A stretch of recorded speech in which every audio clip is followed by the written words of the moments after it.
এই কচু তৰকাৰী বনোৱা হৈ আছে। এই কচু তৰকাৰী দালি কচুটো দি দিলোঁ, কঁঠাল গুটি দি দিলোঁ, এতিয়া নেমু চেপি আছোঁ। চাওক, এনেকৈ আপোনালোকে বনাই খাবচোন।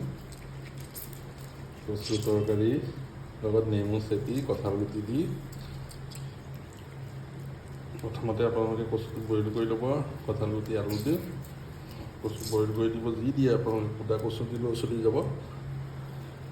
তাৰপিছত দালিখিনি বইল কৰি ল'ব। তাৰপিছত অকণমান তেলত কচুখিনি ভাজি লৈ দালিখিনি দি দিব। তাৰপিছত আপোনালোকে নেমু চেপি দিব। এয়া আজি হ'ব, এইটো চিনি পাইছে নেকি? এইটো হ'ল, মই পাহৰিছোঁ, দোৰোণ শাক। এই কলপাতৰ লগত পিটিকা কৰিম।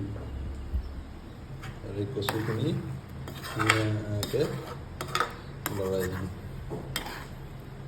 লৰাই দিয়াৰ লগে লগে অকণমান গেছটো বঢ়াই দিলে,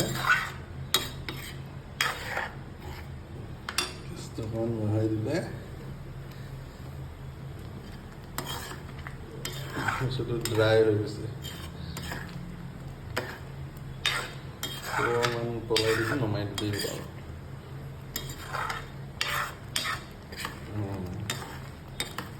গতিকে খাওঁ লাগি গৈছে।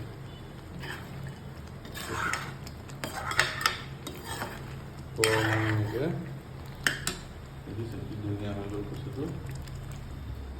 তাৰপিছত এইটো আঞ্জা চলিব। এতিয়া বাগলি গুচাম, ভাত গুচাই কলপাতৰ লগত পিটিকা কৰিম। ভাপত দিম। হৈ গ'ল কচু তৰকাৰী।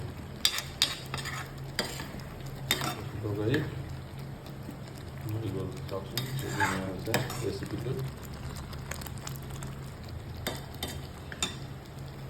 ক্লাছ অফ কৰি দিলোঁ। ভিডিঅ'টো ইমানেই।